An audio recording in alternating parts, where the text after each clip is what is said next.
உலகத்திலேயே அதிக மழை பொழிகிற இடம், அந்த world wettest place on the earth, அங்கே தான் நம்ம நின்றுட்டு இருக்கோம்.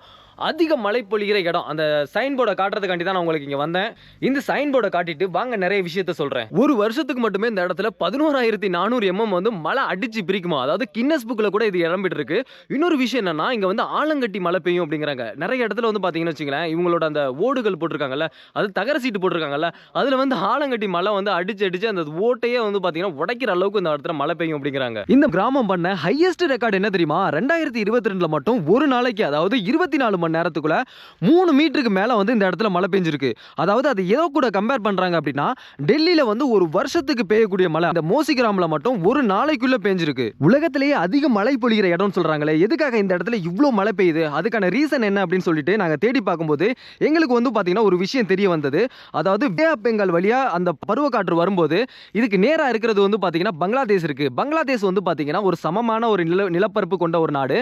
அது அடுத்து வந்து பாத்தீங்கன்னா மேகாலயா இருக்கு. மேகாலயால நீங்க பாக்குறீங்கல்ல, இந்த இடம் வந்து பாத்தீங்கன்னா காசி ஹில்ஸ் அப்படின்னு சொல்றாங்க.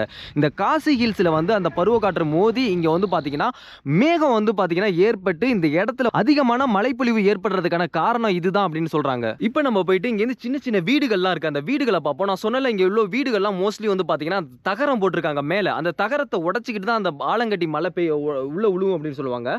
ஸோ நம்ம போயிட்டு அங்க காட்டுறேன். அங்க பாருங்களேன், அங்க சின்னதா தெரியுதுல ஒரு வீடு, அந்த வீட்டு மேல பாருங்களேன் தகரம் எப்படி போட்டிருக்காங்க. வாங்க காமிக்கிறேன்.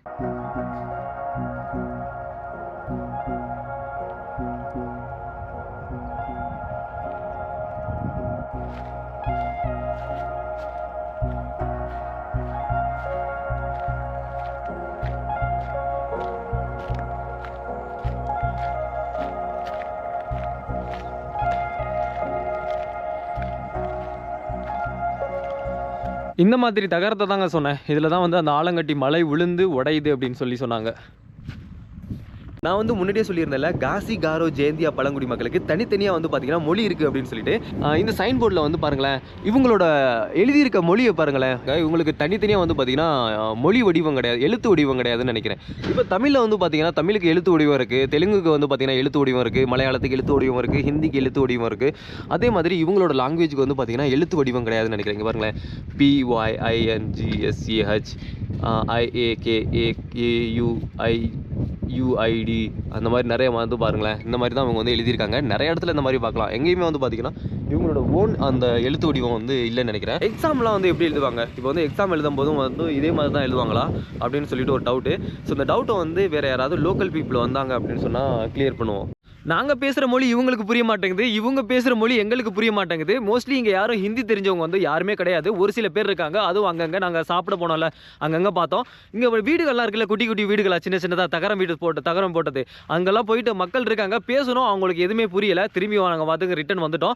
இப்போ வந்து நாங்கள் வந்து வேறு இடத்துக்கு போகிறோம். அதாவது ஏசியாவிலே கிளீனஸ்ட் வில்லேஜ் அப்படின்னு சொல்லிட்டு ஒரு இடம் இருக்குல்ல, ஸோ அங்கே தான் போகிறோம். அதுவும் மேகாலயாவில் தான் இருக்குது. அது இங்கேருந்து கொஞ்சம் சிலாங் சைடு இருக்குது, அங்கே கொஞ்சம் தூரம் போனோம். அதுக்கு பக்கத்துலேயே வந்து பார்த்தீங்கன்னா பேம்பூ ட்ரீ ட்ரெக் அதெல்லாம் இருக்குது. மூங்கில் மரத்தில் வந்து நம்ம நடந்து போவோம்ல, அதெல்லாம் இருக்குது. இதெல்லாம் வந்து பார்த்தீங்கன்னா அடுத்தடுத்த வீடியோவில் வந்துகிட்டே இருக்கும். இப்போ நாங்கள் இந்த இடத்துலேருந்து கிளம்பி வேறு இடத்துக்கு போகணும், ஷிலாங் அப்படி போகணும்.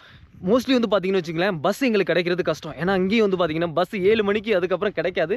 ஸோ என்ன பண்ண போகிறோன்னு தெரில.